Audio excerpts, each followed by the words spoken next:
13 থেকে 23 বছর বয়সী সন্তান যে পরিবারে আছে সেই পরিবারগুলো যেন এক অদ্ভুত যুদ্ধে আক্রান্ত হয়ে পড়েছে। যুদ্ধটা বহিঃশত্রুর সাথে নয়, বরং নিজের সন্তানের সাথে। আপনি কি খেয়াল করেছেন এখনকার শিশু কিশোররা একা একটা বিস্ফোরক? একটু কথা বলতে গেলেই তর্ক জুড়ে দেয়, একটু মনোযোগ না পেলেই রাগ করে ফেলে, একটু নিষেধ করলে দরজা বন্ধ করে চিৎকার জুড়ে দেয়। বাবা মা বলেন, আমার সন্তানকে তো আমি চিনি, এভাবে তো মানুষ করিনি, তাহলে এরকম চন্ডালের মতো রাগ করা কোথা থেকে শিখলো? উত্তরটা বৈজ্ঞানিকভাবে সহজ হলেও বাবা মার জন্য কিন্তু হজম করা খুব কঠিন। তরুণদের রাগ শেখাতে হয় না, এরা নিজেদেরকে টিকিয়ে রাখার জন্য অস্ত্র হিসেবে রাগকে ব্যবহার করে।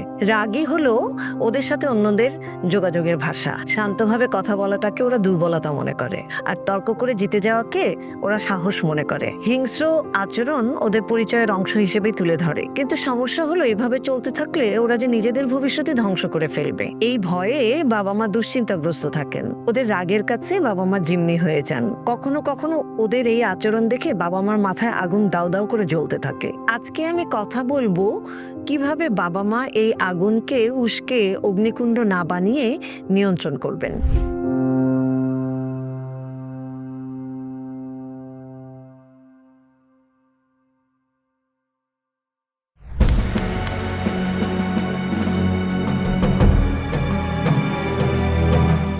প্রায় সব পরিবারে একই দৃশ্য। আমার ছেলে কথা শোনে না, আমার মেয়ে মুহূর্তেই রেগে যায়, কথায় কথায় তর্ক করে, বাইরে গিয়ে ঝগড়া মারামারি করে, কোনো কথা বললেই বলে লিভ মি অ্যালোন। বাবা মায়ের ভয় এই রাগ নিয়ে সন্তান বড় হলে তার ভবিষ্যৎ আসলে কি হবে। এমন আগ্রাসী আচরণের পরিণাম ভয়ানক হবে না তো?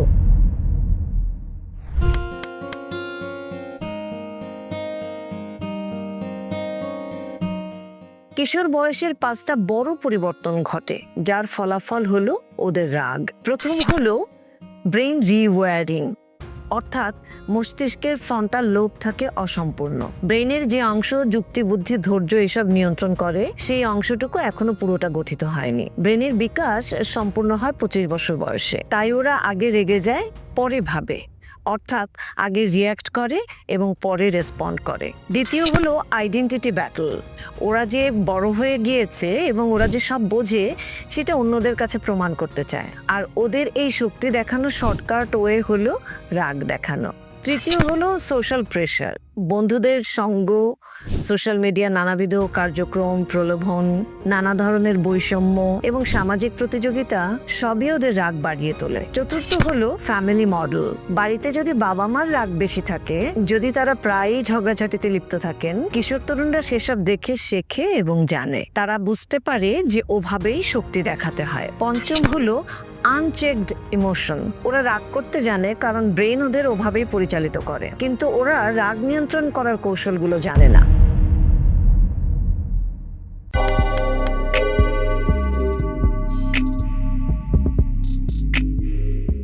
এক বাবা আমার কাছে এসে বিরক্ত হয়ে বললেন, তার ছেলে রেগে গেলে খুব অ্যারোগেন্ট হয়ে যায়। আমি যদি কিছু বলি তাহলে সে ঠাস করে মুখের উপরে দরজা বন্ধ করে দেয়। রেগে গিয়ে বাসার জিনিসপত্র ভাঙে, আর স্কুলেও বন্ধুদের সাথে মারামারি করে। আমি তাকে জিজ্ঞাসা করলাম, আপনার সন্তান যখন রেগে যায় তখন আপনি কি করেন?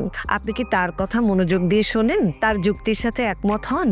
আপনার সন্তান যে সমস্যা নিয়ে অস্থির হয়ে আছে, রেগে গেছে, আপনি কি তার পাশে থাকেন, নাকি আপনার প্রত্যাশার বাইরে কোনো কথা বললে আপনি রেগে যান বা বিরক্ত হন এবং সেই মুহূর্তে আপনি তাকে নানা উপদেশ দিতে থাকেন?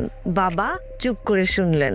এখানে ছেলেটির সমস্যা কিন্তু রাগ নয়, সমস্যা হলো আপনি আপনার সন্তানকে সঠিকভাবে বুঝতে পারছেন না, আপনি কোনোভাবেই তার আবেগ নিয়ন্ত্রণে সাহায্য করতে পারছেন না। এই গল্প হাজারো পরিবারের গল্প। আপনার সন্তানের রাগ হলো ফলাফল, আর কারণটা হলো ইমোশন।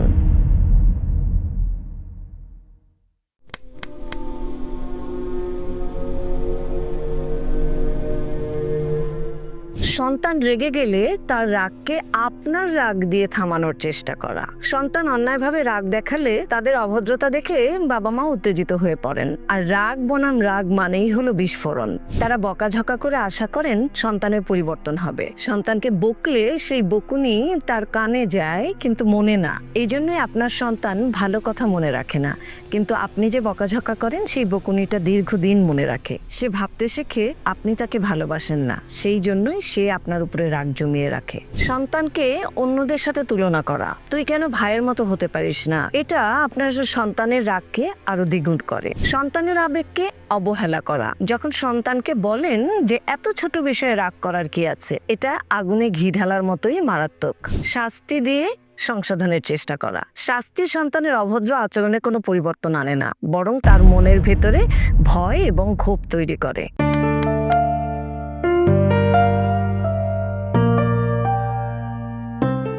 রাগের মুহূর্ত নয়, শান্ত সময়ে সন্তানের সাথে কথা বলুন। রাগের সময়ে মস্তিষ্কের যুক্তি, বুদ্ধি, বিবেকের অংশটুকু শাটডাউন হয়ে যায়। তখন ওরা কোনো উপদেশই শোনে না বা শুনতে চায় না, তখন ওদের ব্রেইনের শুধু আবেগের অংশটুকু কাজ করে। শান্ত সময়ে কথা বলুন এবং তাকে বোঝান যে রাগ করো, অসুবিধা নাই, তবে কোনো হিংস্র আচরণ করা যাবে না। দ্বিতীয়, অ্যাক্টিভ লিসনিং সবচাইতে শক্তিশালী কৌশল। তরুণেরা চায় কেউ যেন তাদের বুঝতে চেষ্টা করে, কেউ যেন তাদের কথা মনোযোগ দিয়ে শোনে।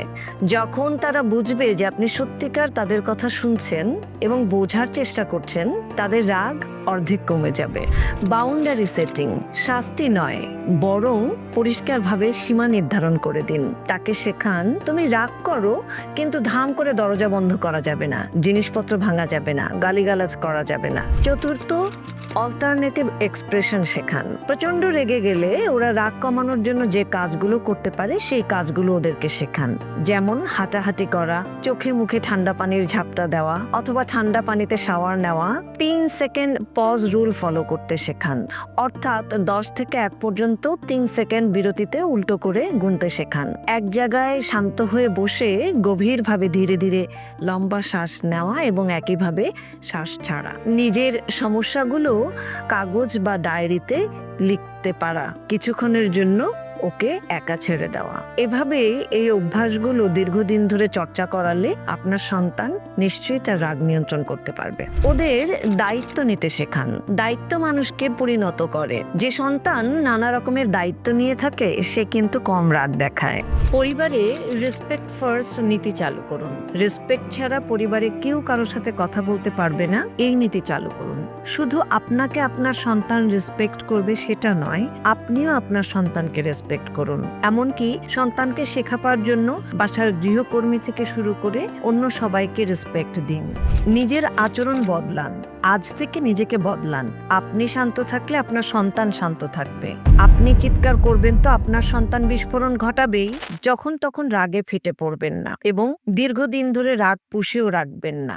রাগে ফেটে পড়া কিংবা রাগ পুষে রাখা দুটোই শারীরিক এবং মানসিক স্বাস্থ্যের জন্য খারাপ এবং সন্তানদের আচরণের জন্য খারাপ। রাগ পুষে রাখার মানে হলো অন্য কারো ওপর ছুড়ে মারার উদ্দেশ্যে গরম কয়লা আঁকড়ে ধরা। তুমি নিজেই পুড়ে যাবে, কথাটি বলেছেন গৌতম বুদ্ধ। আসুন এই গৌতম বুদ্ধের কথাটি অনুসরণ করে আমরা রাগ পুষে না রাখি। তরুণদের আবেগ ওদের শক্তি, এই শক্তিকে রাগের মাধ্যমে ওরা ভুলভাবে ব্যবহার করে।